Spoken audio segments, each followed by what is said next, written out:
पश्चिम बंगाल में रिपोलिंग होने वाली है।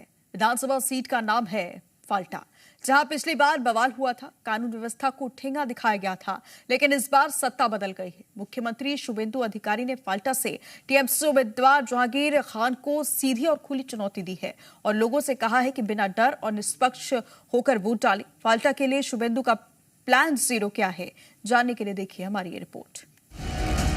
बंगाल के मुख्यमंत्री शुभेंदु अधिकारी इस अलग ही अंदाज में दिखाई दिए। सत्ता संभालने के बाद पूरी तरह से एक्शन मोड में है। गुंडई, उपद्रवियों और राज्य की शांति भंग करने वालों का इलाज कर रहे हैं। देखिए, डर का माहौल था, हायरार्की तोड़ दिया,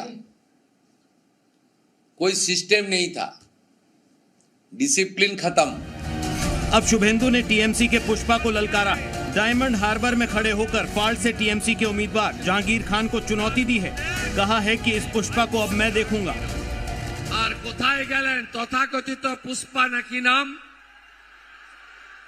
डाकातटा कोथाय देखे नेब, भेंगे देव, केटे देव, एसब अतीत।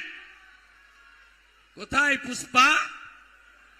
आमार ऊपर छेड़े दिन, आमार ऊपर छेड़े दिन।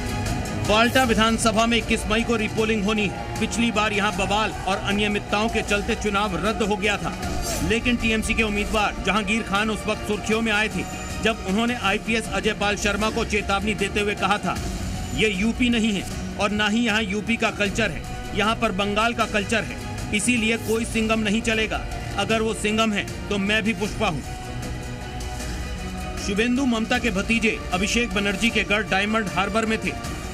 शुभेंदु अधिकारी ने कहा कि फाल्टा में अब की बार हिंसा मुक्त चुनाव होंगे। उन्होंने लोगों से बीजेपी को जिताने की अपील की और कहा कि टीएमसी के वोटों की गिनती शून्य ही रहे।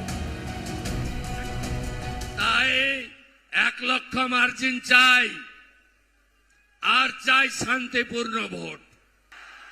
কোনো ছবি, কোনো ঘটনা যেন আমাদের চোখে না আসে।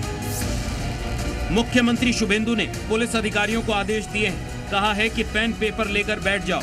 पिछले 5 सालों में जितनी भी शिकायतें नहीं ली गई थी, अगर कोई उन मामलों की शिकायत करने आता है तो पुलिस को मामला दर्ज करना होगा, क्योंकि अब हालात बदल चुके हैं। शुभेंदु पूरी तरह से एक्शन मोड में दिखाई दे रहे हैं, लेकिन सबकी नजरें 21 मई पर टिकी हैं। उस दिन फाल्टा सीट पर रिपोलिंग होनी है। सीएम बनने के बाद शुभेंदु की यह पहली अग्नि परीक्षा है। ब्यूरो रिपोर्ट, जी मीडिया।